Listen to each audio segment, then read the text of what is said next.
Salut à tous, on se retrouve pour une nouvelle vidéo et aujourd'hui on va parler de l'avant-match de FC Barcelone-Majorque. Donc un match qui va se dérouler samedi à 21 h au Camp Nou. Bon, au vu du calendrier, c'est censé être le match le plus facile avant l'enchaînement Inter de Milan à l'extérieur, Real Sociedad à l'extérieur et Real Madrid à domicile.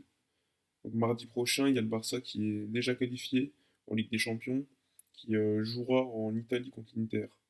Je pense déjà que Valverde il va faire tourner assez légèrement l'Italie, malgré la qualification, pour que les joueurs gardent le rythme quand même pour le match à l'extérieur contre la Real Sociedad.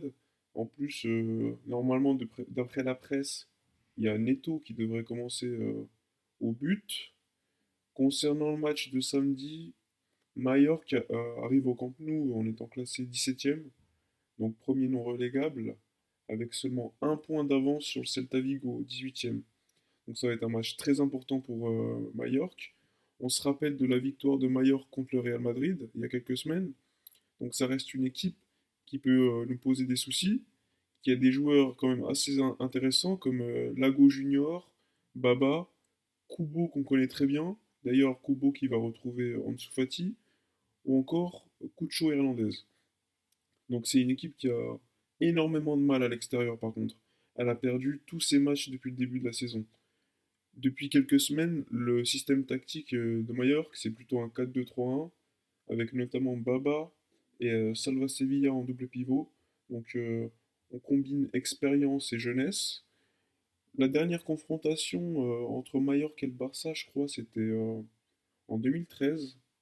Donc le match s'était terminé par un 5-0. C'était un triplé de Fabregas et un doublé d'Alexis Sanchez.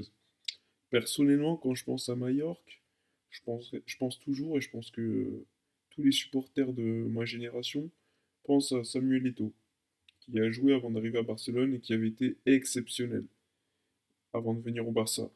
Concernant le Barça, il y a toujours les mêmes absents pour le match. Ça sera Jordi Alba, Semedo et Dembélé.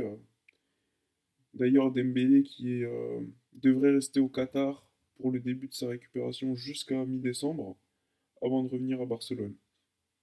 Donc le Barça doit absolument gagner le match pour conforter sa première place avant les grandes échéances, tout en espérant que le Real Madrid, qui jouera un peu plus tôt dans la journée samedi à 13 h contre l'Espagnol, perde des points.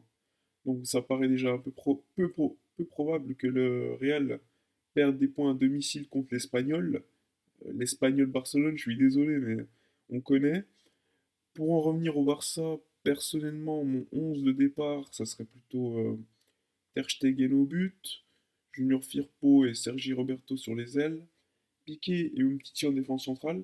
Donc je ferais souffler Clément Langlais, qui avait en plus une gêne au mollet et qui avait forcé contre le Borussia Dortmund, il me semble. Donc au milieu de terrain, je vais mettre Frankie de Jong, Busquets et Arthur. Parce que pour moi, c'est le meilleur milieu de terrain possible que peut titulariser Valverde. En attaque, je mettrais le trident, Messi, Suarez, Griezmann, qui ont besoin de créer des automatismes et de prendre confiance, tout simplement. Ce serait aussi bien de voir Ansu Fati jouer quelques minutes. Bon, d'ailleurs, Ansu, il a prolongé avant-hier, il me semble. Sa clause, elle est passée de 100 millions à 170 millions. Donc, je pense que le club veut montrer à tout le monde qu'ils font confiance à la Masia, même si dans les faits, on voit très clairement que c'est pas forcément le cas. On voit la gestion du cas Carles Alenia ou encore Riqui Puig. Concernant mon pronostic sur le match, personnellement, je verrais bien un petit 4-0, avec un but de Griezmann, un doublé de Messi et un but pour Luis Suarez. Je pense qu'il y aura un clean sheet, on en a bien besoin.